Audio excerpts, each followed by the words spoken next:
folks in. Okay, go ahead. Go for it. Welcome, everyone. Yeah. Hello, everybody. Welcome. Thanks for joining us, everyone.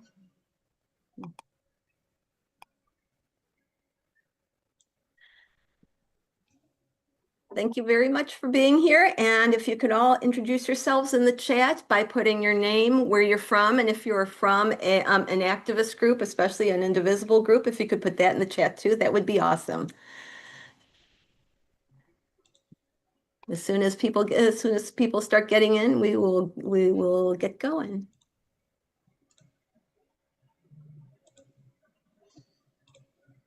Okay. We've got a few more that are coming in the waiting room, so we're just waiting on a few more to enter. We've got almost 100 people here already.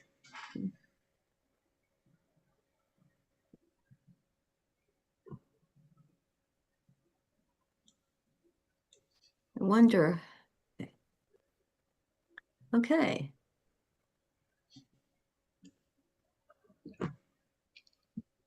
Okay, well, welcome everybody. My name's Marcy. I am with the Indivisible Illinois Exec Board and I live in Champaign. I am also a member of Champaign County Indivisible and we will introduce the rest of the Exec Board here. How about if we start with Patrick?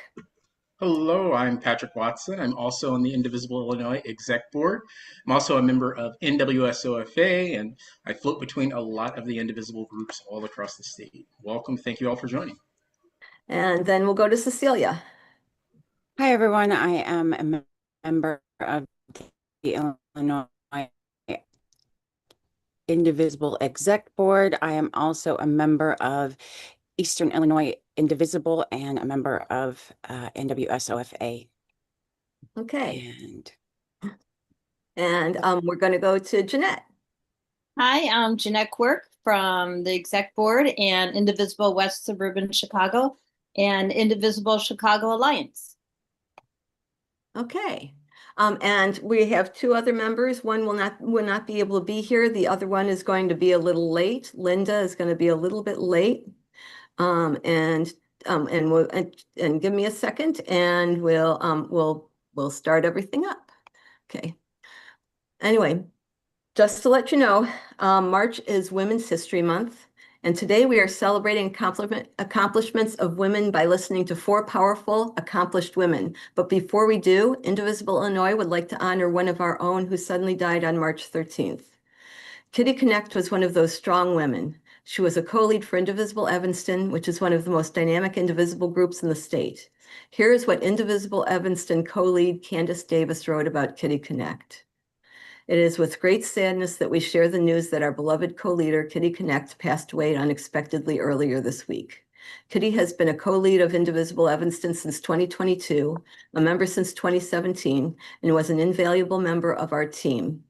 Kitty was a tireless advocate for democracy, and her leadership, generosity, and courage helped shape our organization and our community.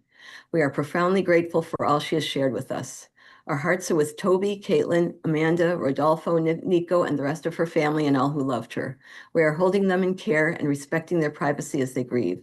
She will be missed tremendously. A memorial service will be to celebrate Kitty's life will be held in May. Let's take a moment of silence for Kitty Connect.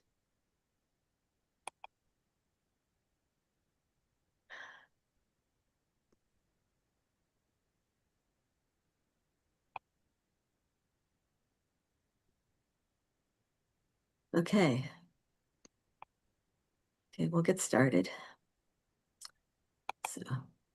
So a reminder, No Kings 3 will be coming up this Saturday, March 28th. There will probably be a No Kings rally near you. Indivisible Illinois is co-hosting 20 plus, at least 25 of these rallies. We will post links in the chat to those that we are co-hosting and also a link to volunteer opportunities for those groups that stated they need to have volunteers. I'm going to turn things over to Patrick, who will be giving a couple of announcements. Hello, everyone. There are a few announcements that I want to give just about some of the things that Indivisible Illinois is working on. Those of you who have been a part of Indivisible Illinois for some time, this may be familiar, but we are revamping quite a few of these things. So one of the things that I want to talk with you all about are Indivisible Illinois working committees. These are the groups that do a lot of the functions of Indivisible Illinois, making sure that we're interconnected with our groups across the state, as well as the voter contact efforts that we're doing across the state, our fundraising efforts, and the communications. So think our social media or podcasts, other platforms. So we would love for you to join our Indivisible Illinois committees. I'm going to put the form into the chat here. There are a few committees that we have that are up and running now, and we'll be having meetings, subcommittee meetings soon. One of them is our fundraising committee, again, which is the fundraising, funding all of the efforts that we are doing as Indivisible Illinois across the state. Another is our communications committee. So if you're interested in helping us with communications, whether that's our podcast, that's our social media, getting the message out, we're particularly looking for people that can help us with video editing and getting videos out. Our voter engagement committee, which is our phone banking, our canvassing, our other efforts, postcards that we're doing to get the vote out and make people aware across the state.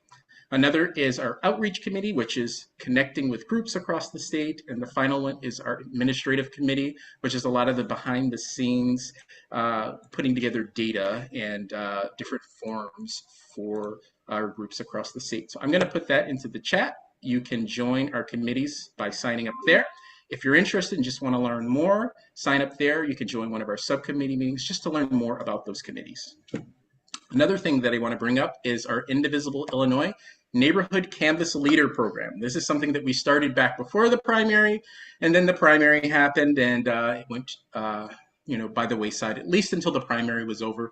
We encourage people to advocate for the candidates of their choice during the primary, but we are going to re-engage that Neighborhood Canvas Leader Program. And essentially what this program is it's you taking ownership over specific precincts here in Illinois and in our surrounding states. So you sign up for this program, you will be able to canvass. If you want to canvass your neighborhood, your own specific precinct, we can give you that data, give you the training on that. Or if you want to canvass in one of the areas that we believe that we can flip here in Illinois or in the surrounding states, we can give you ownership over that particular precinct as well. We want the same people to go to the same area frequently, because when you build that relationship, people tend to believe what you have to say a little more. So if you're interested in joining our Neighborhood Canvas Leader Program, we will put that into the chat as well.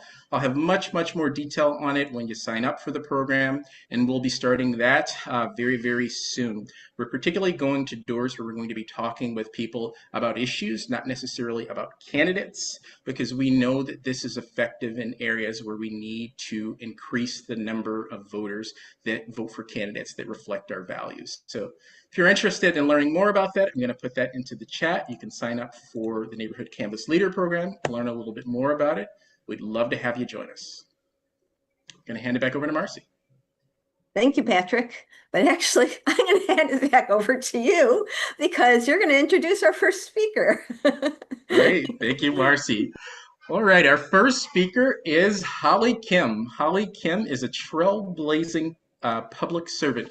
She is a two-term Lake County treasurer. She is one of the elected officials that helped to flip Lake County. Lake County used to be a very, very purple area. It was a purple district, and Holly Kim was one of the first county-wide elected officials, and she's done a fantastic job in that role. She's helped to modernize the office. She's helped to increase transparency. She's returned millions of dollars to taxpayers, to schools, to libraries, to park districts. She's a first-generation Korean American. She has broken many barriers throughout her career, and she has been committed to building a more equitable and inclusive Illinois, where all parts of the state and all voices are heard. She has been a strong advocate for working families and protecting residents' financial security, as well as their privacy data. Holly Kim serves as the vice chair of the Lake County Democrats, the vice chair of the Fremont Township Democrats, and the chair of the Asian American Caucus, which helps to elect Democrats all across the state and give voice to those that may not have felt as though they had a voice within the political process. She recently ran a historic campaign for Illinois State Comptroller, and she is the mother of 4, wife, as well as she has a pet goat and pet chickens. So during Women's History Month, Holly's leadership reflects the ongoing legacy of women who have shaped our state and continue to push forward progress for generations to come. So I'd like to introduce Holly Kim. Hey, thanks for having me here. Thank you, Patrick, for that amazing intro. Well, thank you. It's so interesting, growing up Asian American, we did not have much positive reinforcement, so I always feel a little like humbled to hear any sort of intro about me, let alone in that sort of a way. So thank you very much. If we're all, a little kudos to Indivisible. I attend many different chapters, and especially to show up for their rallies, protests, and all sorts of pot stirring. So I will certainly be there this weekend as well at my nearest rally. So today I'm going to talk a little bit about the national federal policies and how they've been affecting women. I just want to, since this is a live and I am a live streamer, I love being interactive. Tell me in the chat if, how you've felt this last year in terms of like, do you feel that you are economically doing better or worse than before as a woman? And, just say, better or worse, and, maybe some ways that you've adjusted. I have a couple of notes I'd love to go over in the research that I've done. Again, I'm a county treasurer. I'm a huge numbers and data person, and I love looking at trends. And so based on that, let's take a look at some of the policy and economic shifts from last year. So all the data sets that I looked at, 100% guaranteed, we're all moving in the wrong direction. But that's where I would love to hear from some of you, right? There could be something that was better. But in terms of whether it was rising childcare costs, declining workforce participation among mothers, the increasing caregiver burdens, and reduced workplace flexibility, that's one that I'm not crazy about. I'm actually from the .com and the tech sector. So if back in 1998, I was able to work remotely, it is wild to me how it took COVID for all of us to normalize that. And now for them to rewind that, it just seems so backwards in productivity, but also in like just modernization, right? With the flexibility and the ability to work from anywhere with fast internet connections, which means like a lot of slower wealth accumulation for women as well, if we don't have as many opportunities. So I'm going to touch on some of these. And I know our other speakers are going to deep dive on this. So mine is more like a high level buffet, if you will, of like different topics. So our childcare costs are rising faster than inflation, according to the data sets. So childcare costs increased 5.2% year over year. That's nearly double of inflation. And families now in this year of 2026 are spending about 22% of their household income on childcare, which is far above the affordability benchmark of 7%. So average, I would say about childcare costs is about $13,000, but it's per child. And so it's really high up there. What that means and how that affects people is that women are unfortunately leaving the workforce more. It is always disproportionate. And even in the year 2026, women make less than men. And that still is. You would think, as years progress, that would have been addressed by now, but unfortunately not. In our current federal climate, it's addressed less than ever. In fact, they want us in like prairie dresses, no offense to prairie dresses, to just, be like not in the workplace, it feels like, by making it harder for us. So the labor force participation of mothers with children under 5, this is just in the last year, fell 2.8% in 2025. That's the largest mid-year drop in decades, multiple decades. So more than 212,000 women exited the workforce in 2025 while male participation rose. Part of it is the cost of living, right? Housing costs more, food costs more, but in what needs to give, they felt that, the savings was in the childcare and having women stay at home. So over 455,000 women left paid employment in 2025 due to caregiving and workplace rigidity. So let's talk about that childcare crisis and reduced household income. What that does is not only, and this is really commonsensical, is if someone's staying home, you no longer have two incomes. Everything costs more. So that's a hit to the economy as well. What's interesting in all the study that I have done and looking over the numbers and data is when women work and when women do well, the economy of the United States does well. And so it is wild and backwards thinking to make it harder for women to be in the workplace, you know, as a macroeconomic issue. So this US childcare crisis is costing our economy $172 billion annually. And so that is money that could go towards propelling our economy. And it's just wild that they would rather make everything harder, make everything cost more. And again, women are disproportionately affected because we're more likely to leave work when childcare breaks down. That caused about 38 billion in a loss of productivity to businesses over the last year only. And that's wild because in this study, like I didn't think they would have breakdowns for just 1 year, you know, but it's out there. And there are plenty of people like us who are trying to make measured measured data on these changes that are happening. Now, as it happens, you know, workplace policy does hit women harder. These return to office mandates, from whether it was no more remote, no more flex hours, they've pushed many women out of the workforce. It says also, I'm loving the chat that's interactive here. And it said also caring for, yes, older generations and how that impacts women and families for sure. And experiencing a shortage of childcare as well. I do notice that in local municipalities, you know, they're changing requirements for childcare as well. This was a few, like I'd say, I know personally as a village trustee 10 years ago, they made it so you could have less children, you know, cared for by each home daycare. And so even at the municipal level, there's always changes that are occurring, even while federal changes are going. So when women aren't working, again, lost wages, reduced promotion opportunities, slower career growth. So what the 5 years, you know, that people take off is, you know, nicknamed the motherhood penalty. And I've known many people who have done that. My really, really good friend, Alicia, stayed home, you know, to take care of her children from birth to like five years old is when they can start school. So a lot of women take off that time to save money. And what that does is, you know, hits harder than ever in the last year with all these changes, with that trajectory of what you could be earning.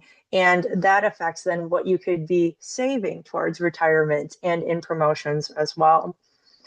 Thank you. I'm loving the comments and I'm loving your support for each other as you comment to each other in there.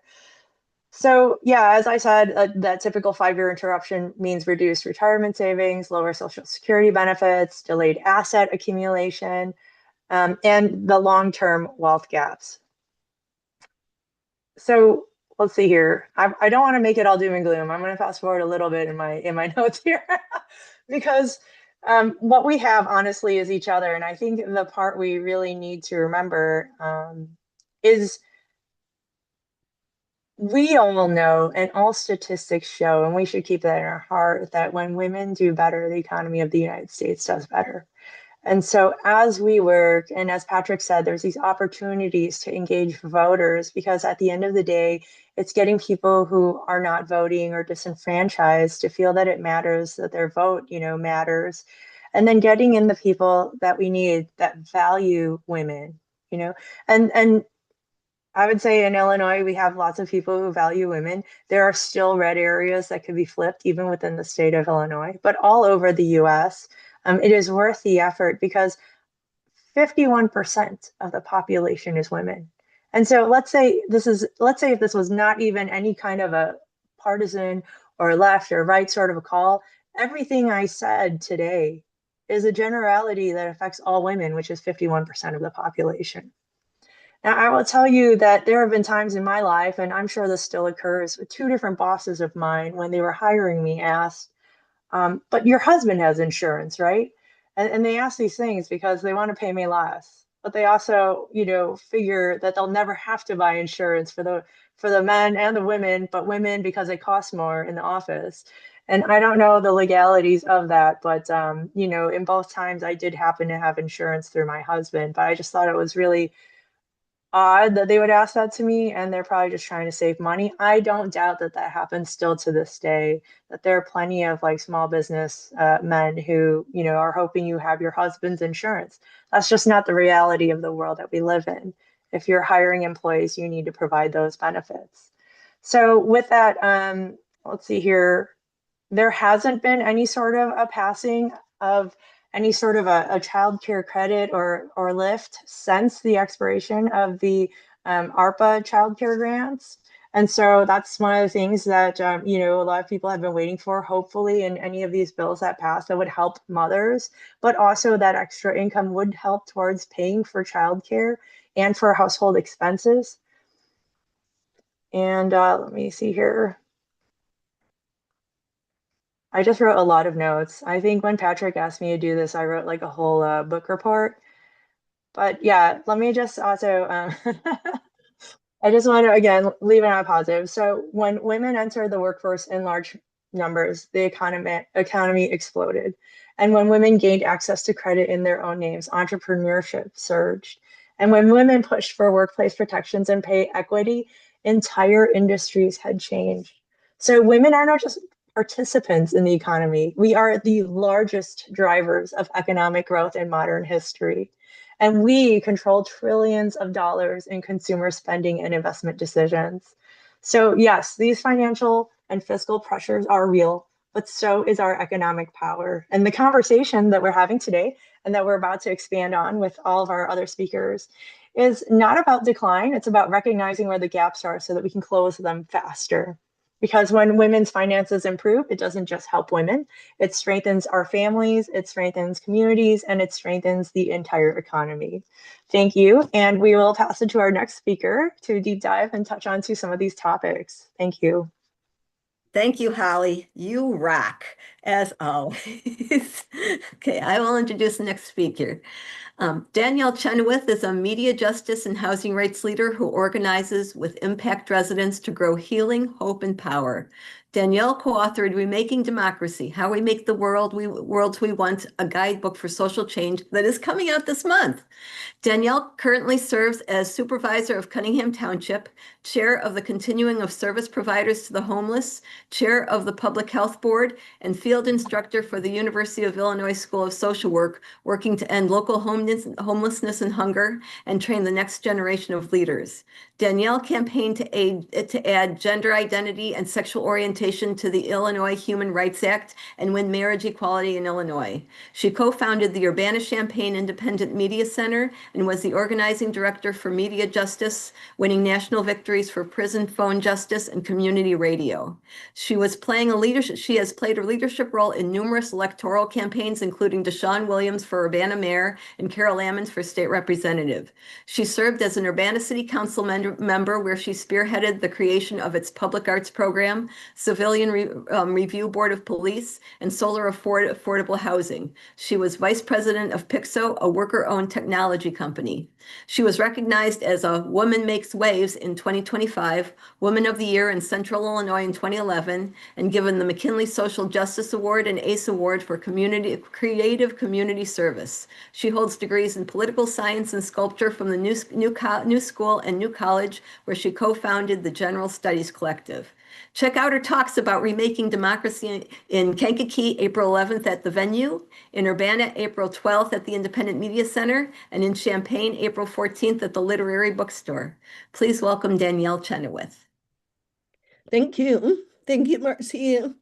Appreciate the clap. So first, I just want to start, because this is going to be some heavy information. I want us to do the wave together. So can we do the wave? Like, there you go. Let's just get a moment, because it's, first off, I just want to remind us that when women say no, things happen. Like we will come out with our brooms. We will say, no, you cannot take away our children. We can stop people coming into our communities. I just want to remind us that we are in a long lineage of women and gender nonconforming people who have said no, and who protect our communities and protect our kids and protect the men in our lives. So I just want us to start there. I'm going to share a few stories about what we see here at Cunningham Township as a snapshot for the country. And I want to talk a little bit about analysis, strategy, and tactics for what we can do. So township is a hyper-local form of public aid. We are supposed to fill gaps as they are created by state and federal policies. So townships should be very busy. In Illinois, I want to remind folks, if you live in Illinois, you live in a township, unless you're in the city of Chicago, and that township is required to provide general assistance to people with disabilities who need gap funding before getting SSI, SSDI. They may also, the supervisor, myself included, may also create emergency programs. Oftentimes, townships are sitting on large stocks of money that they collected through taxes, but they're not making them accessible to the public. This is not the case for all townships, obviously, but look at your township. Which township do you live in?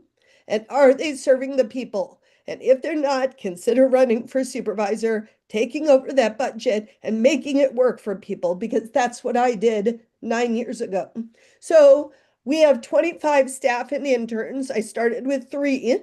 And we reach out and shelter unhoused residents. We pay off back rent. We turn power back on. We deliver food. We distribute coats. We help residents retrain for work or apply for disability. And we do this for thousands of people in Cunningham Township and across Champaign County when funded countywide. In our housing programs, we primarily serve women, not because we deny men's services, but because overwhelmingly we have more women in need because women are poorer. So rental assistance, housing navigation, utility assistance, 2/3 of the adults accessing these programs are women. Family shelter, it's greater. It's 91% of the adults are women. That does not mean women have more services. In Champaign County, we have 21 beds total of emergency same-day knock-at-the-door shelter for single women who are not actively fleeing domestic violence. That's for the whole county.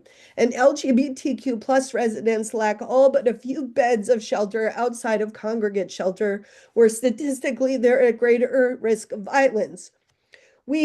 I wanted to share a particularly alarming statistic. As we increased programs during the pandemic, we had noticed the alarming trend of the number of young women with multiple children experiencing homelessness who shared stories with us of childhood sexual abuse.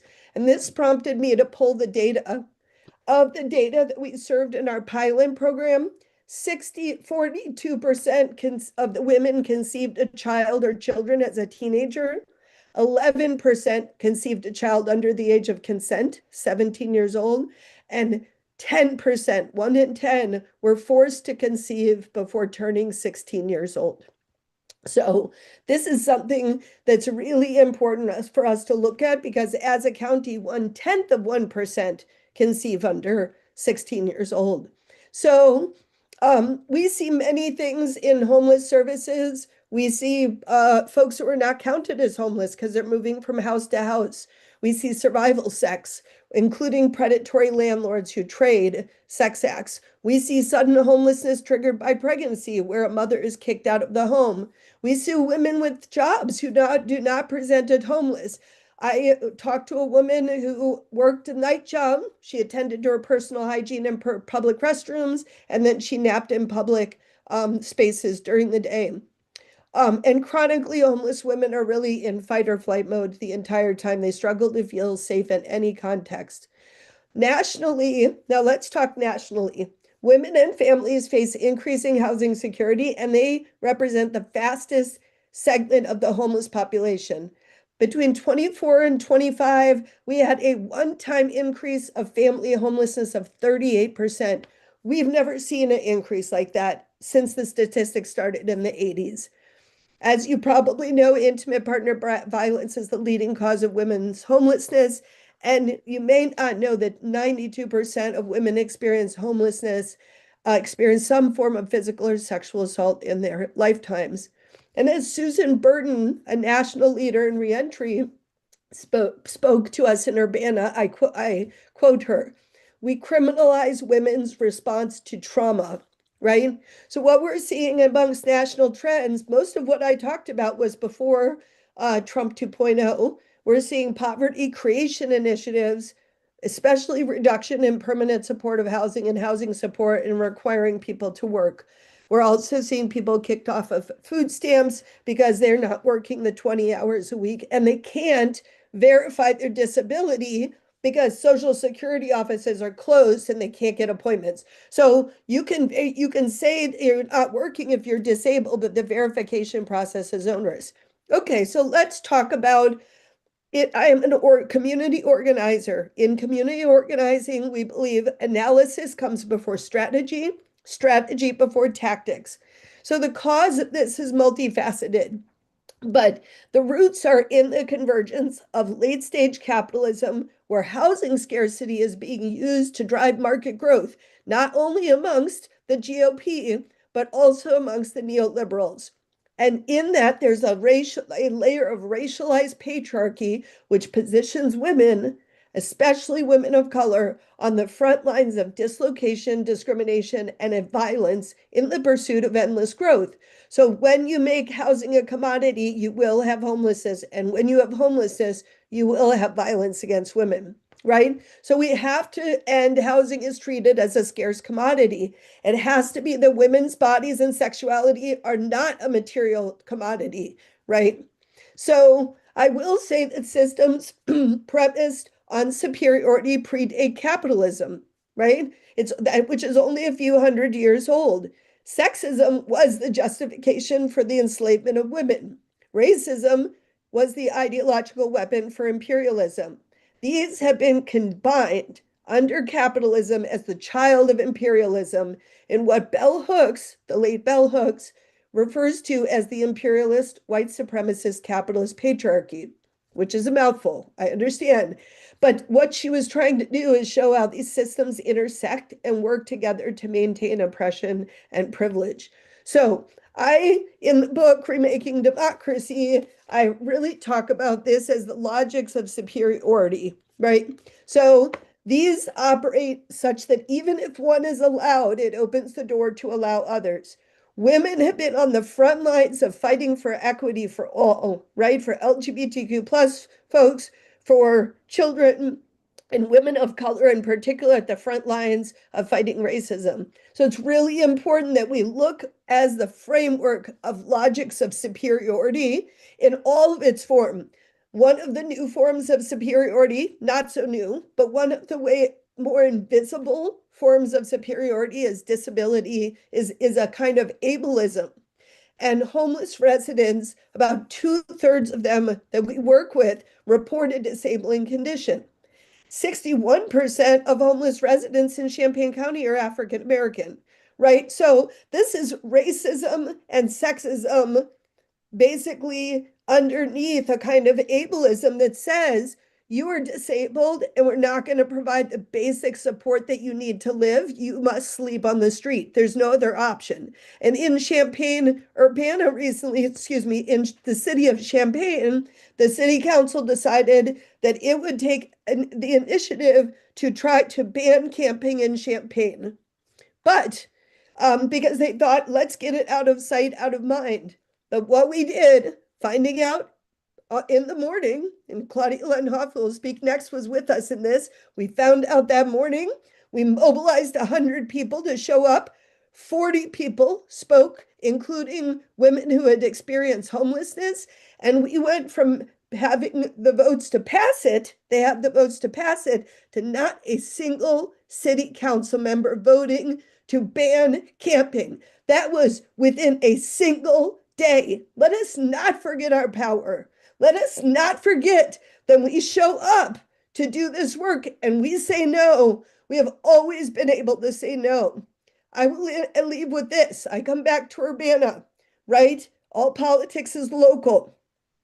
When I came in, my predecessor had shrunk the rolls to 26 people being served in Urbana.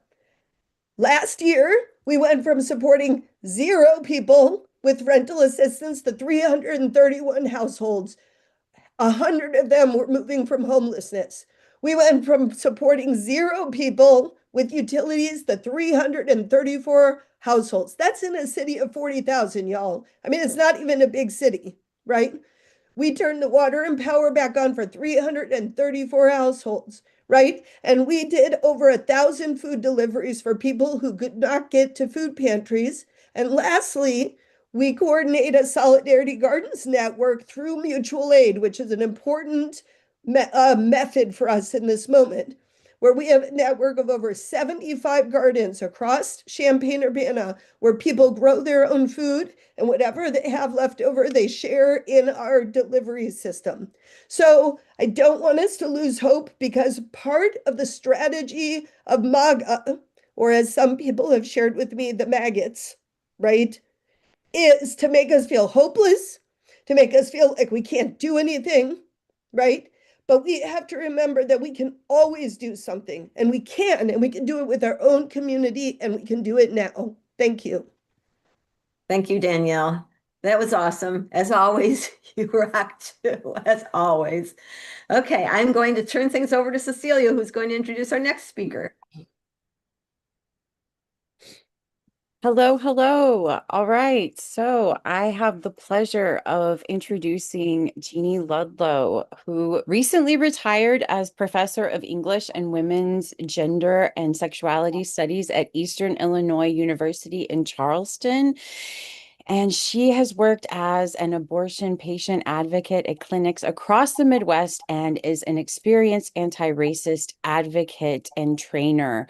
Her scholarship examines how U.S. pro-choice and reproductive justice advocates talk and think about abortion. And if you haven't read any of her work, I highly recommend just one of her papers. It will make you rethink just how you look at women's studies. Jeannie serves on the board of the Abortion Conservation Project, a national organization that promotes open, often difficult, or Conversation Project, a national organization that promotes open and often difficult conversations about reproductive justice. And she also is a member of Urbana-Champaign Reproductive Justice. Please join me in welcoming Dr. Jeannie Ludlow. Thank you, Cecilia. I am very honored to be part of this panel, and really grateful to get to hear the other speakers as well. Everything that has been said so far, and that I know will be said later, is related in some way or other to what we think of as reproductive justice. And reproductive justice, I'm sure a lot of folks are familiar with it. I'm going to just touch on the definition very quickly. Reproductive justice is a movement and a philosophy that says that people have the right to bodily autonomy, the right to have children, the right not to have children, and the right to parent the children they have in safe and sustainable communities.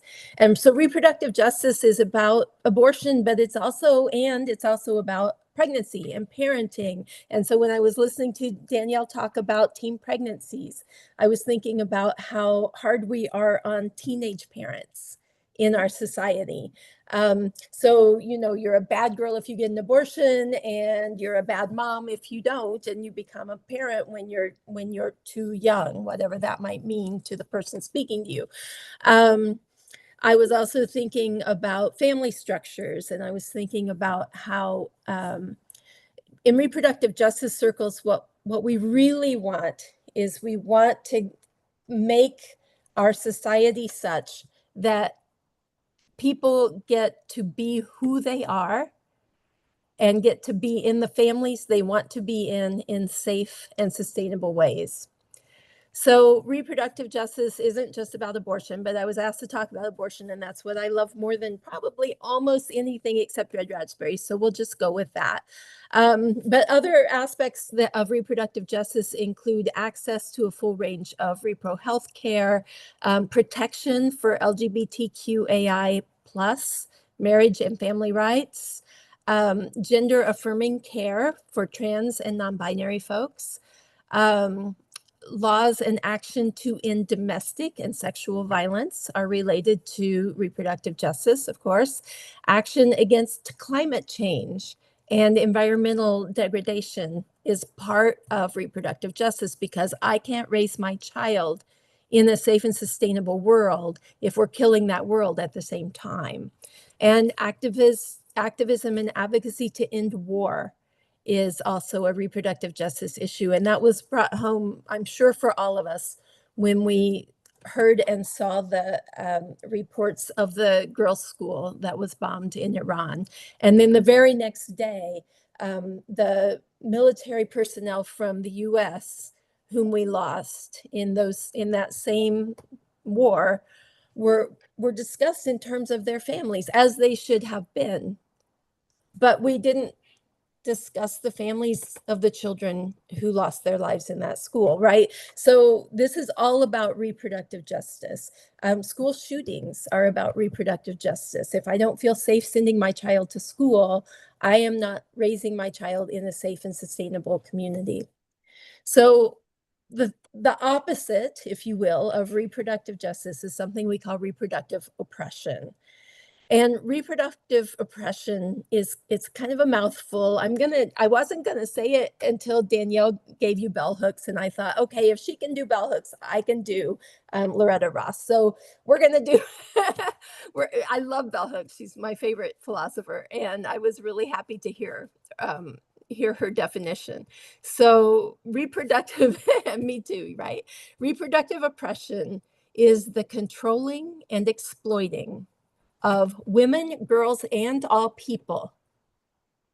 Let me say that again: women, girls, and all people, through our bodies, our sexuality, our labor, and our reproduction, both our biological reproduction and our social reproduction. By our families, it's the controlling and exploiting by our families, by our communities, by our institutions, and by our society through its laws, right? So this is huge. I can really almost not think of anything that's unfair that's not considered oppression in some way or other, especially and always when it is backed up by power. And that's what folks are really counting on, is having that power to back up their oppressive behaviors. I found a quote from an NPR story from this month that mentioned the Title IX family planning programs. I'm sure you've all heard it's a mess. They used to have 3 months to apply for their funding to be reinstated. Title 10 funding, not 9, sorry. Title 10 funding is for family planning and sexual health information. And it goes to county health departments or public health departments and to Planned Parenthoods and other nonprofit organizations. And they usually have a 3-month window to apply for funding to be renewed. They were given a week. 1 week, Friday to Friday, to apply to get their funding renewed. And that grant application, I've seen it. It's huge. And you have to document everything you did last year with the money so that you can get more money this year. Well, why are they doing that? Well, they're doing it because they don't want people to have sexual and reproductive health information, sexual and reproductive health care. It is late stage capitalism. And under late stage capitalism, not only are our homes commodities, but our families become commodities. Our families become commodities through feminized labor, through children being seen as property. But anyway, so in the Project 2025 document, it clearly states that family planning programs, Title 10 family planning programs, should be required to provide information about, this is a quote, the importance of marriage to family and personal well-being. Now, we all know that they do not mean the marriages like I have, the marriages like my neighbors have. They don't mean same-gender marriage. They mean what they call traditional, quote, family values marriages, right? And actually, that's not high for personal well-being in our society, because straight married women live less long than straight unmarried women. Just putting that out there for you. Now, straight men who are married live longer than straight men who are unmarried. So I guess it's their well-being that we're supposed to be worried about. So they've been attacking reproductive justice and reproductive rights. They've been attacking it financially, medically, legally, and socially. And everything that Holly and Danielle have already said touch on the financial aspects of it. Just keeping in mind that we have in Illinois a really amazing set of protections for reproductive justice. And I feel incredibly lucky that I live and work in Illinois, that I am talking to people coming to Illinois from other states for abortion care. I'm glad we're here for them. But the clinic I work at last week had a woman who drove overnight from Florida. You know, one of my friends owns a clinic in Maryland, and she had a patient drive from Texas with her 3 children in the car so that she could access abortion care in Maryland, because it's not available in Texas anymore. So yes, I'm glad that we have at least the protections in some of our states so that we can provide this kind of care.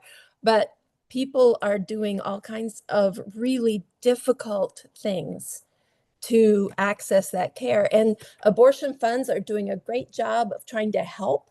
Most abortion funds now will provide funding for things like travel, childcare, but they can't.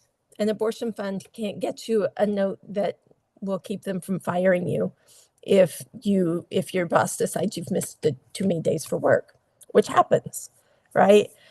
So that's one of the things that's happening. There are also medical and legal challenges to how we have abortions.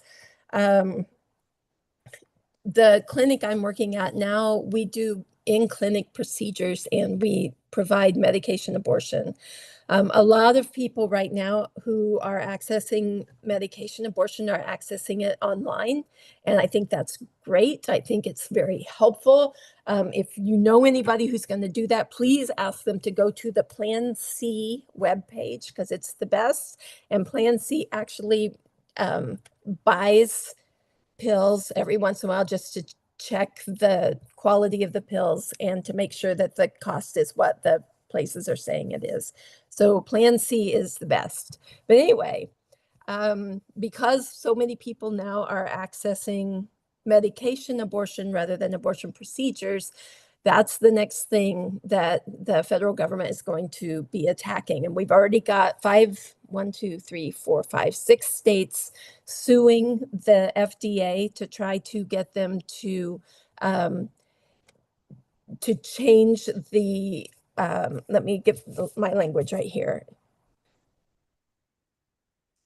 to rescind approval of generic forms of mifepristone, which is the abortion pill, to limit its use to 7 weeks of pregnancy instead of 10.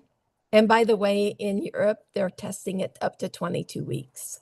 It is not a safety issue to say it should only be 7. In Europe, they're testing it to 22 weeks. But they want to rescind approval of generic forms, limit Mife's use to 7 weeks, and prohibit any sale of mifepristone to adolescents. These are all updated legal cases as of this month. And one of those states is Missouri. So just right next door, you know. So even in states where abortion is still legal, and Missouri is considered right now to be a protected state, there's still a lot of activism and work being done to try to limit things. I know we've all heard the statistics, but as of October 2025, 12 states ban abortion completely.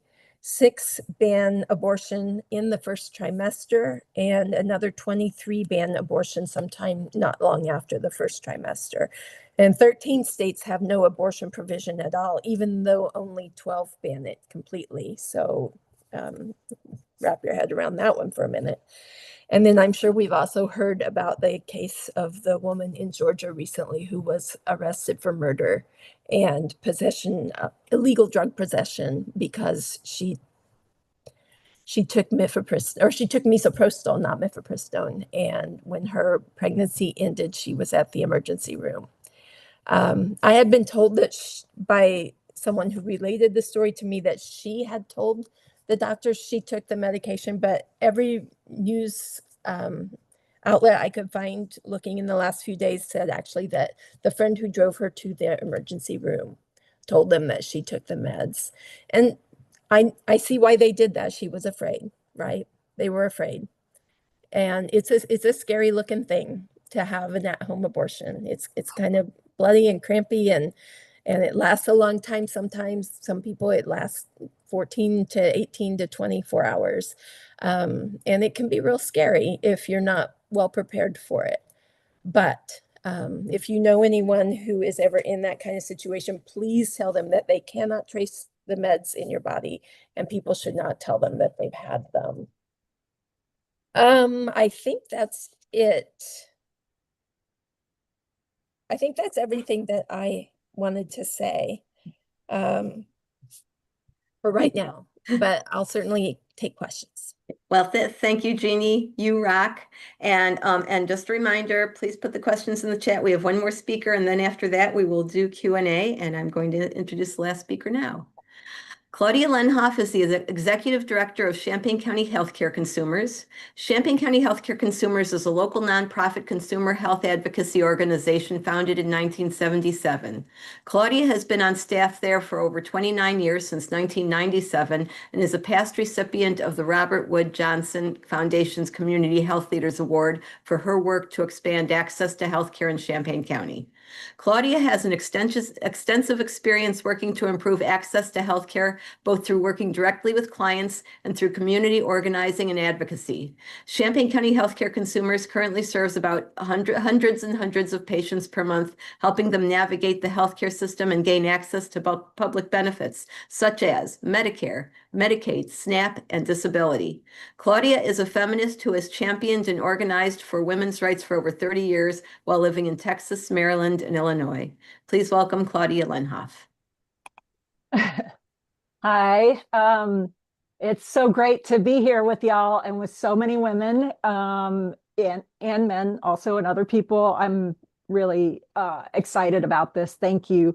I am going to be talking about how this administration is affecting women's health care in general and also in the future. And this is a little bit depressing, okay?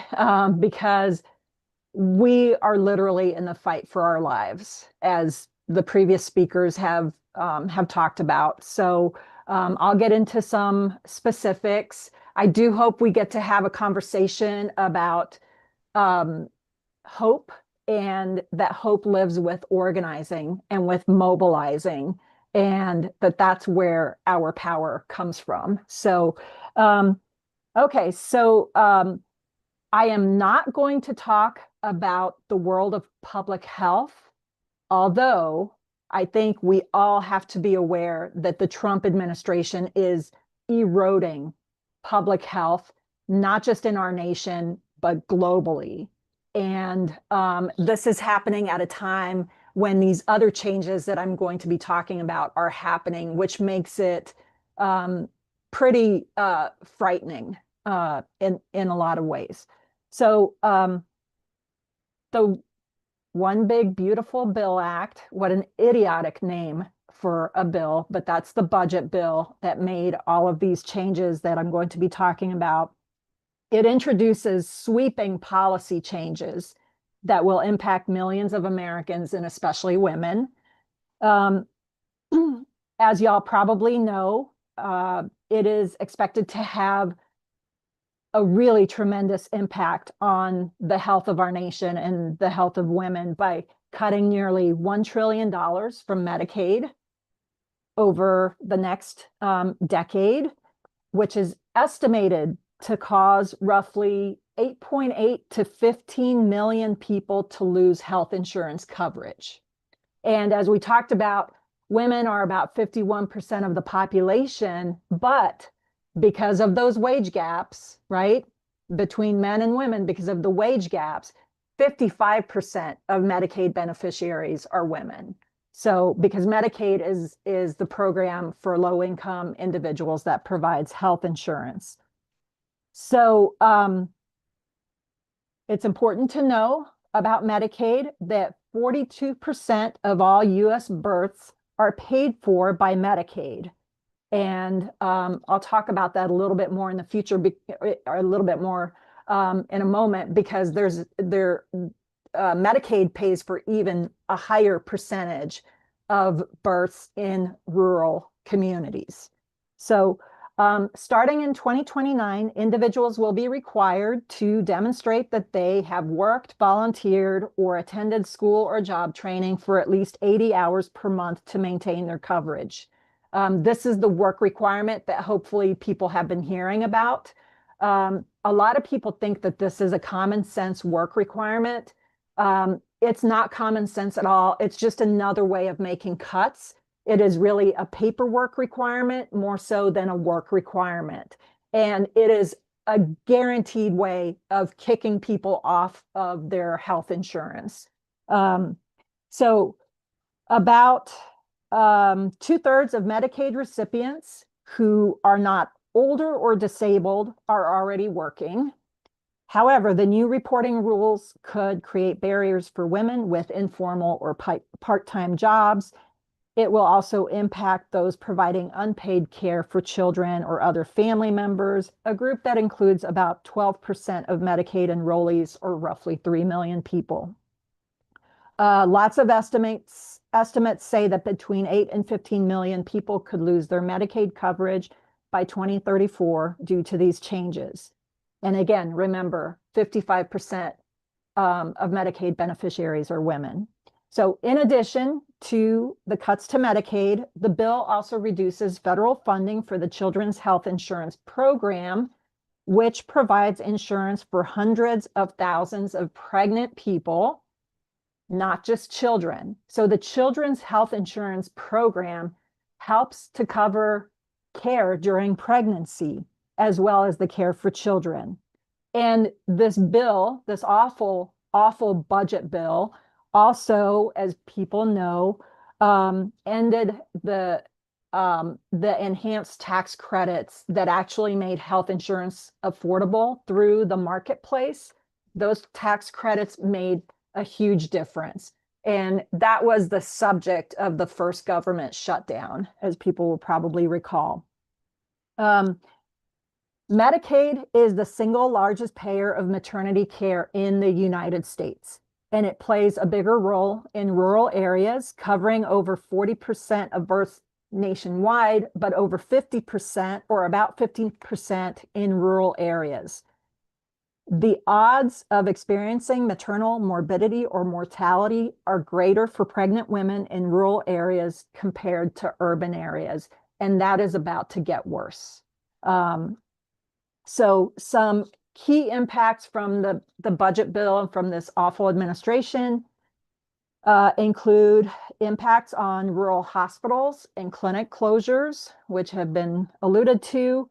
The law is projected to lead to the closure of many rural hospitals and labor and delivery units, worsening the maternal health crisis in areas that are already maternity care deserts.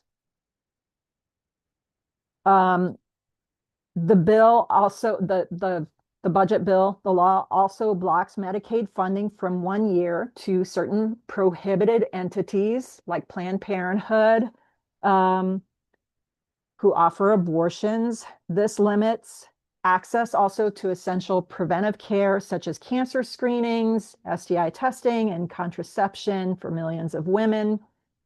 Also, another impact is going to be increased out-of-pocket costs, because one of the new requirements is that states impose cost sharing up to $35 per service on Medicaid expansion recipients. Illinois is a Medicaid expansion state. When the Affordable Care Act was passed, Illinois chose to expand the Medicaid program to cover people in still low income, but up to higher incomes. And so we are an expansion state, and as such, Illinois is being targeted, just like the other expansion states. And what they want to do is try to make poor people, because if you qualify for Medicaid, you are low income, they're trying to make them now have these copays of like $35. That's more than the copay I had on my health insurance last year for like a primary care visit. Copays with Medicaid are terrible. There's also, of course, the higher premiums for private health insurance. And as we know, a lot of people chose to go without health insurance this year because of the costs on the marketplace. So we're seeing more and more people losing their health insurance coverage, and that's going to continue over the next few years. We're going to see worsening health disparities, and these Medicaid and reproductive services cuts are expected to disproportionately affect Black, Indigenous, and low-income women, widening existing maternal health disparities. And the impact on immigrants is devastating. It is devastating. Illinois actually expanded coverage, including for immigrants. Now that is getting rolled back. And previously, immigrants were also able to get insurance through the marketplace, and in some cases get subsidies. That is not possible anymore. Sorry, this is depressing. One other area that I wanted to talk about is that before that budget bill was passed, Congress had actually passed a law requiring nursing homes to start increasing their staffing levels to provide higher quality of care. Nursing homes are just notoriously, devastatingly understaffed. Under the Trump administration, that was rolled back. They no longer have to do that. Why does that matter for women?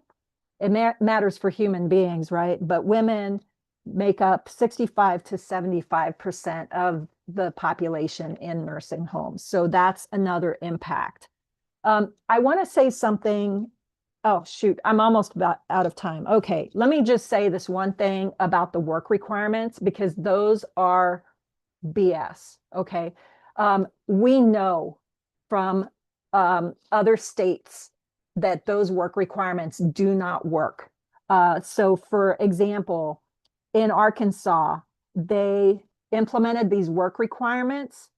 Over 18,000 people lost coverage in the 7 months or so since they implemented those work requirements. Most of those people did, in fact, have jobs. It's just that the churn of the administrative system and the ability for people to document their work, it didn't work. These systems don't work. And I can tell you, in Illinois, DHS, Department of Human Services, has a very hard time keeping up with this kind of stuff. I dread the implementation of that. I didn't even get to talk about SNAP, but those changes are happening now. Danielle, I think, alluded to the work requirements, exemptions, things like that. It is a lot of work, and now people have to recertify for SNAP, and they have to recertify for Medicaid more frequently. So there's more and more administrative hurdles and burdens, and that is how the death cult is working, right? Because you take away, health insurance from people, access to care through this kind of administrative way. It's very sinister, and it is very devastating. I'm sorry that I'm ending on a very depressing note, but I still remain hopeful because I have seen the power of organizing. And I think that with so many people being affected, we have an incredible opportunity to raise the level of awareness and make the direct connection between elections and policies that impact our lives. So I'll end with that. Thank you. Thank you, Claudia. You rock too. Yes, it is depressing, but actually all four of you were depressing. It had nothing to do with your speakers. It just had to do with the way things are. Depressing times. Yeah. Nothing Okay. personal. Yeah. Anyway, here's the thing. We have about 25 minutes left for questions. Hey, Jeanette, you're the one that's going to be asking questions. Could you make sure that there's at least one question per speaker, starting with Holly and going in that manner. And then if people want to stay on afterwards for questions, if the speakers have time, we can do that. So anyway, but let's start. Go ahead, Jeanette.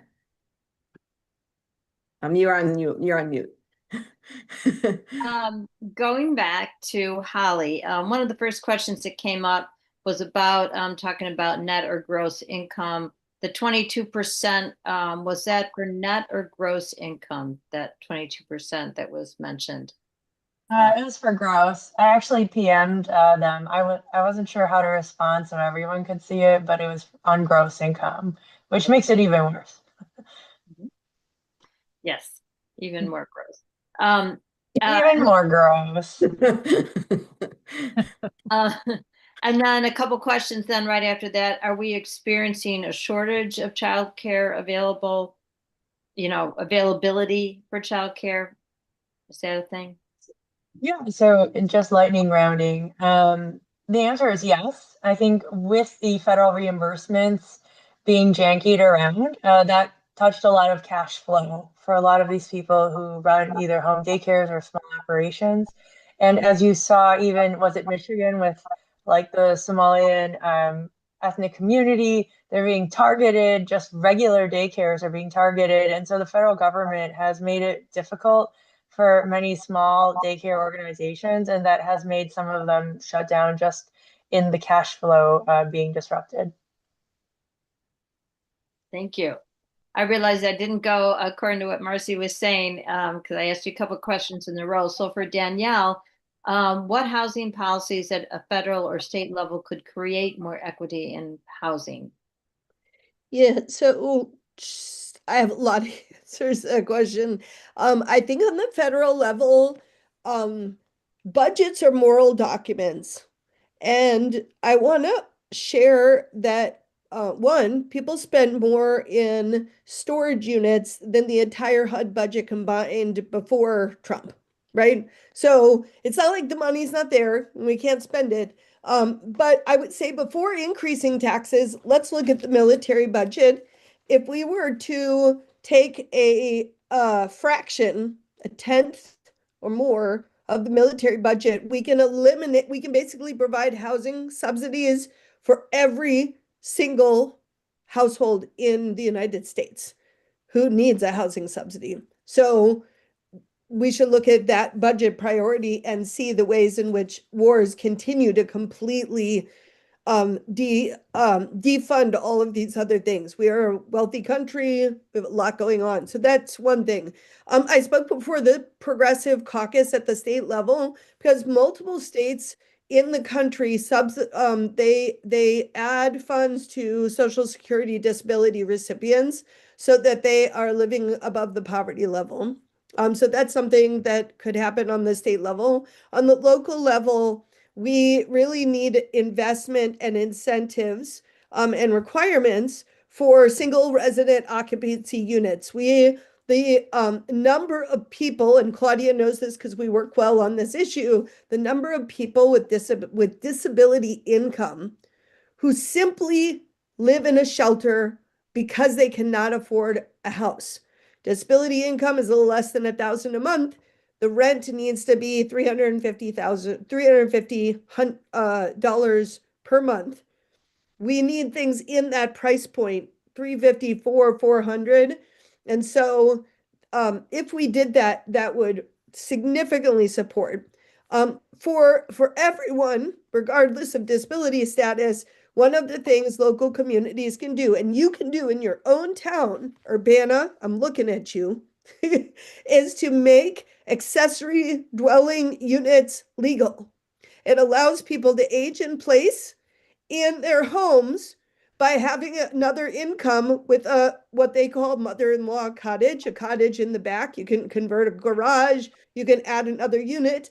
It almost instantly can create housing units that are small and affordable for people to access, help people live in community with one another, densify, that's good for transportation and planning, and actually doesn't cost any money at all. It's like something that you could do even if you're community. And lastly, I'll just remind people, townships have money and they can use that money to prevent homelessness through rental assistance to pay people, keep people in housing. Most people, because the minimum wage has not caught up with the cost of housing, are one emergency away from homelessness, right? So they're doing fine, they're working, they're paying their bills, but an emergency comes up, and Claudia mentioned the cost of what some of those emergencies are going to look like. So we need to create local safety nets. And we can do that with township dollars. So please investigate. If you do one thing going out of this, who's your township supervisor and what's their budget and how many people did they serve last year and how can you get to serve them better? Honestly, you can just go talk to them or run against them. Yeah, there's been a lot of action in the townships in Illinois in the last few elections. And also someone had asked, I don't think you answered, how are townships actually funded? Yes. Yeah. So townships are funded through a tax levy, just like a municipality, school, government, etc. Townships also can add to that grants and private donations. So we are charitable by definition. We don't even have to create a nonprofit. I receive angel donor funds. I receive about $100,000 in angel donor funds every year without fundraising, because I don't want to fundraise over other organizations like Healthcare Consumers, where I am a donor and I encourage people to donate. So I want to make sure that we're not easing in, but it is a service we provide where we pay for the material needs of residents in emergencies. We actually 60% of our income at this point comes from grants, so townships can augment that as well. So as folks in fundraising know, diversity of fundraising sources is important for stability. Can I add something real quick about this township topic? In recent years, and we've seen it in our own local newspaper here in Champaign County, the News Gazette, there are people who are arguing to get rid of the township form of government. Right now, more than ever, this is a perfect example why we need this form of government locally. So I just wanted to mention that. That's a great point. Some of the other questions, thank you. A little bit was covered in the chat about the woman in Georgia, whether she was protected under HIPAA laws, and whether that it was reported in the ER that she had taken the pill. So I wanted clarity on that. So I just looked it up, and what happened was she went to the emergency room and gave birth to a 22-week fetus, which then died. 22 weeks is typically not considered a viable. It can be a viable fetus with a whole lot of intervention and a lot of love and luck and technology and money.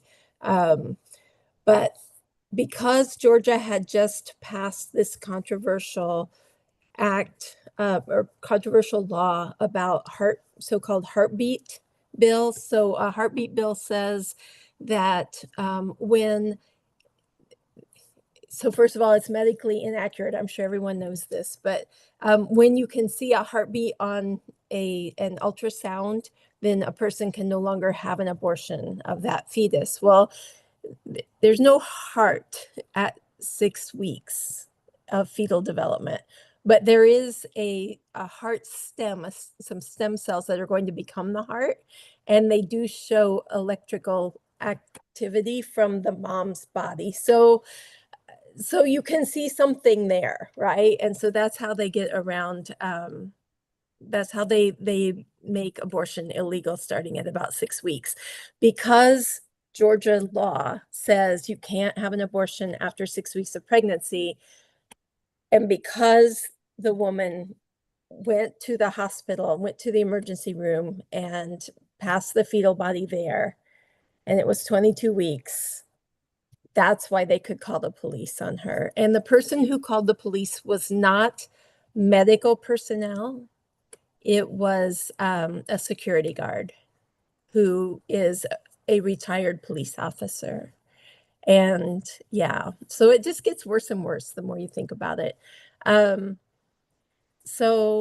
someone did also mention in the chat, and I think this is really important to say as well, this woman who's been arrested she's a vet. She's a U.S. Army vet. She's a mom of children. Her mom is supporting her. Her mom's a minister. I mean, they're just all these reasons. Anybody should be supported, right? Anybody should be supported. But all these reasons why her case, I think, particularly points to the ways that all the other things folks have been saying come together around reproduction, right? She's a veteran. Why are we not doing a better job of supporting our veterans, all of our veterans, right? She's a mom. Why are we not doing a better job of supporting our moms, right? So all of these problems come together in one case in a way that we can see it, but she's not the only one. She's not the only person being persecuted and prosecuted in this way, and she's not the only person who is suffering from this kind of law. She's just the most recent person whose name has made the headlines. Thank you. Thank you for clarifying that. Mm-hmm. One more question about health insurance. For instance, can Illinois create universal health care for people in this state? I mean, Whoever wants to answer that. we could do that, but now we are moving very far away from that, because one of the things that's happening with the federal administration is that they're going to be cutting back on their share of what they provide to the state in the form of Medicaid. Mm-hmm. So Medicaid is a state and federal partnership program. Mm-hmm. And they have somebody really, really devious figured this out and gamed it all out in the law. They have put in, again, through administrative, methods, they have put into the law that if there are certain kinds of error rates with like Medicaid enrollment as well as SNAP, there are going to be penalties. And Illinois is a big state. So we are a more generous state. So we tend to have some higher error rates. Now, this isn't the same as consumers defrauding the Medicaid system or the SNAP system. These are just administrative things that they have put into place where there would be huge penalties. So the state of Illinois, if you think of all the sources of funding for health coverage, which would provide universal health care, all of those sources of funding are being eroded and dismantled and cut down. And so if we were going to do that in the state of Illinois, we would have needed to do it before the Trump administration, the second Trump administration. So I am not optimistic about that as a solution for Illinois. It's always something worth fighting for, but just pragmatically right now, I don't see it happening. One thing real quick, getting back to the reproductive health issues. Jeannie, did you hear about Mary Miller's Catch Kits bill? Have y'all? No, Oh my I- God. I should. I'll look her up. Yeah, look it up. Mary Miller. I know her. I know Yeah. her well. I taught in Charleston. Yeah, she's awful. I know. And she wants to pass a bill to create these catch kits to go on toilets to stop what she calls abortion water. I swear, I swear. I love it. Yeah. Yeah. Okay. Google it. People can Google it. Yeah. Oh, yeah.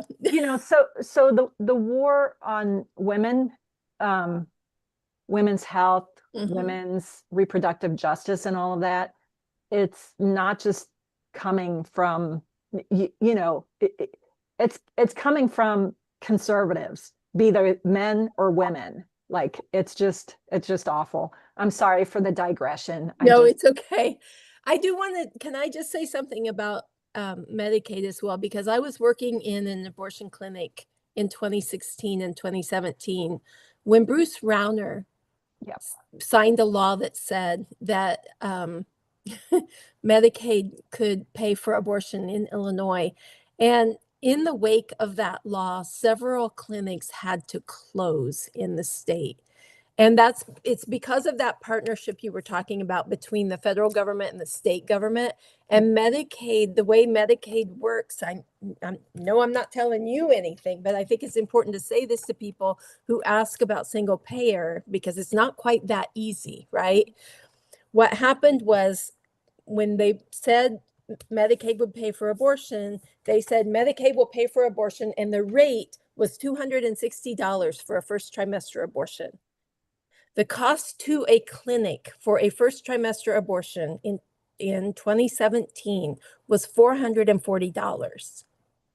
So either as a clinic, what we could do was we could still charge the patients that extra $180. We could try to work some things out with more abortion funds for that $180. Or what was suggested was we reduce, and we've all seen this with our health insurance, right? Just insurance, whether it's Medicaid or something else, is going to cover this much. And so the doctor reduces that. Well, abortion clinics are not cardiac units. They're not making tons and tons and tons of profit. And the reason they're not is because the primary reason in the United States that people get abortions is financial. Yep. They can't afford the baby, so they're going to have an abortion. And so you can't charge them, you can't overcharge them so that the insurance payment drop covers the whole cost. Am I making sense? Yeah. Because 4 clinics closed. Yep. Within a year and a half of when Rauner signed that bill. And it was because they couldn't afford to provide care anymore.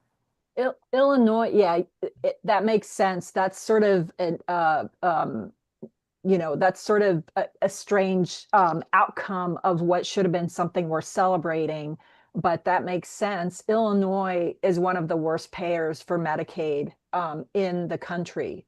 So providers, all sorts of providers lose money on taking care of Medicaid patients. And that's why they want to try to have other insured populations to sort of even it out. And like you said, like those clinics don't offer the profit centers of healthcare, like cardiac care and stuff like that. So it's really tough. And then that ripple effect now from sorry, I'm going off onto something a little bit different now, but that ripple effect of cuts to Medicaid or as people lose Medicaid coverage, it will impact healthcare providers. Absolutely. They will have more uncompensated care. Yep. More people, women, other people will be seeking care later when they are more sick. Mhm. It'll be more expensive. Mhm. And so the ripple effects are going to be vast. And that's why we're really worried about rural healthcare providers, Absolutely. because Yes. more of the rural population depends on Medicaid coverage than urban populations. Yeah, And so those are the areas that are going to be hit really hard. absolutely. Yeah. Yeah. Hey, you know what? I think I'm going to change what I said earlier. I think we're going to have closing remarks by each of the speakers, and we'll do that in order to, and it'll still be, it probably will take a little bit longer than 9 o'clock. So hopefully everyone will be able to stay on for, maybe it'll take till like 9:10 or something like that. Anyway, we'll start with Holly. Go ahead and do, and to say some closing remarks. Yeah, so first of all, thanks for doing this again, and happy Women's History Month, everybody. We have a lot of badass women on tonight who are very much into all the stats and everything, and I think we all learned a lot. While things may seem poopy now, this doesn't last forever. We've seen changes in our government all the time. Keep that hope alive, keep that resistance alive, especially this Saturday while all of us will be out there screaming and yelling and waving our signs. So keep that solidarity and just keep that in mind, because that's really where my hope is, one foot at a time. I've seen it when, Trump was president last time, but then he wasn't afterwards, right? And so let's just keep that in mind. And from my part, what I want everyone to remember is when women do well, the economy of the United States does well. So keep that in your heart as you go to bed tonight. Thank you for having me. Thank you, Holly. By the way, I will not be waving a sign. I will be staffing a first aid tent for a first aid tent. So I'm a retired RN. But anyway, go ahead. Go ahead, Danielle. So I think what I want to remind folks, when I feel really panicked, honestly, I read Audre Lorde. I read Uses of the Erotic as Power. I'm a big nerd in that way, but I'm telling you something only slightly embarrassing. And also Adrienne Marie Brown is someone I turn to a lot. She and her sister have a podcast called How to Survive the End of the World. That's really lovely. Adrienne Marie Brown is now famous for emergent strategy. She's a colleague of mine from the Allied Media Project and Allied Media Conference, which is now closed in Detroit. But I think it's really important to be careful not to be reactive and to be very mindful of the ways in which conflict weaves through our movements and is used to disrupt our movements. And so it's really important to continue to kind of build that big tent, and under that tent and really watch out for and resolve conflicts rather than allowing them to escalate, because there are provocateurs that continue to help us try to make things escalate. And then one of the things we have exercises in our book that are assignments on how to really think about how to make strategic interventions and systems led by our desires.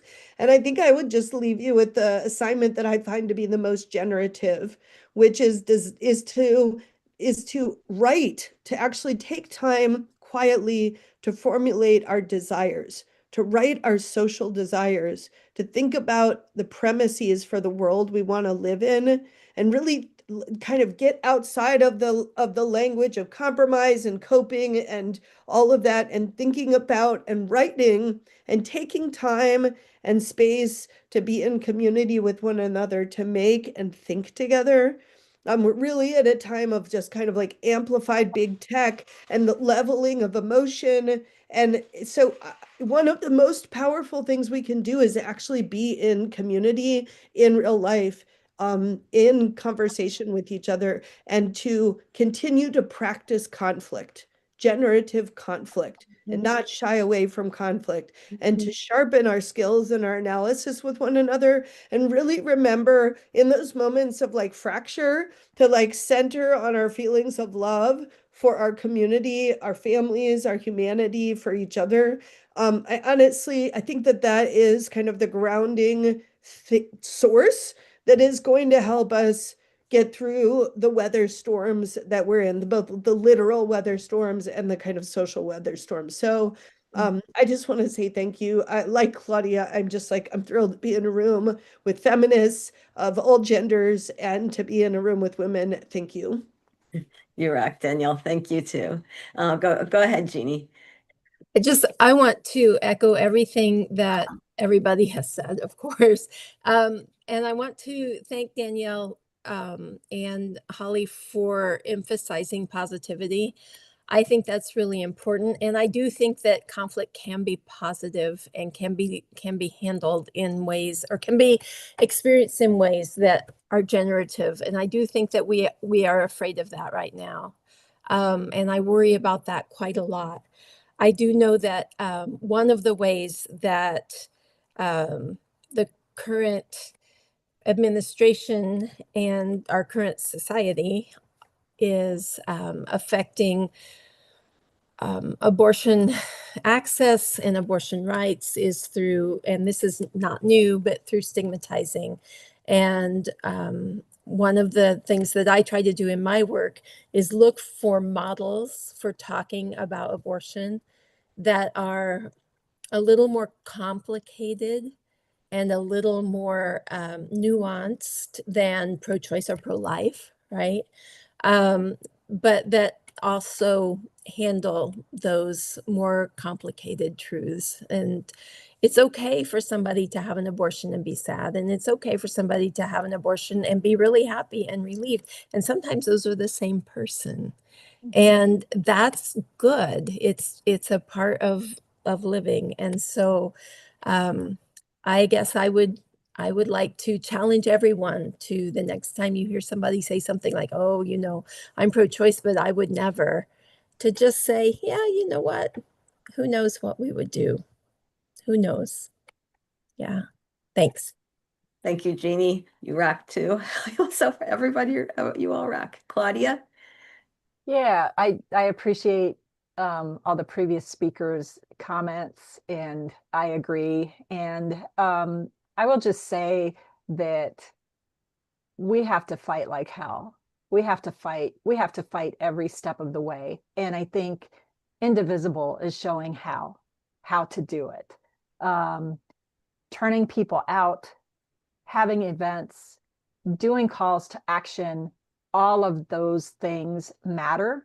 And we have to be a visible presence of opposition for what's happening, but also a visible presence for hope of how we want things to be, how we can envision a better life and a better nation, better communities that take care of everybody, and people will come along with us. We have to really fight disinformation. Everything is, up is down, and so on. Like, we have to be really clear about when disinformation is coming out, and we have to speak the truth very plainly and clearly and forge a way forward. But I would say, being connected to Indivisible and to other groups that are issuing calls to action and responding to those calls to action is really, really important. And one very concrete thing in terms of calls to action, like to legislators, for example, especially in Congress, I would really urge people to make actual phone calls. Okay, the phone calls are counted. The emails are not. The emails are easy. It's better than nothing. You can still do the emails, but if you feel moved to do so, please take the time to make the calls and keep showing up. And thank you to everybody who works in Indivisible in your various capacities. This is what we need now, and this is how we will win eventually. And yeah, thank y'all. Thank you, Claudia. You rock too. Thank you, Holly. Thank you, Danielle. Thank you, Jeannie. Thank you, Claudia. You all rock. Remember everybody about Saturday, go to your local No Kings rally. Anybody who's going to be at the one in Champaign-Urbana, you can stop by the first aid tent and say hi to me. So anyway, and I again put in the chat the information on the rallies that Indivisible Illinois is co-hosting. So and there's 25 of them, I believe, throughout the state that we are co-hosting. One is in Champaign. Actually, the Indivisible Illinois is basically hosting the first aid tent, because I'll have all of our bling up there. Anyway, thank you guys. You all rock. And if anyone wants to stay on, hang out, it's okay. Well, I'll stay on for a little bit, and I wouldn't be surprised if a couple other people from the board stay on too. And we'll take you off mute. So anyone who wants, let's stop Patrick.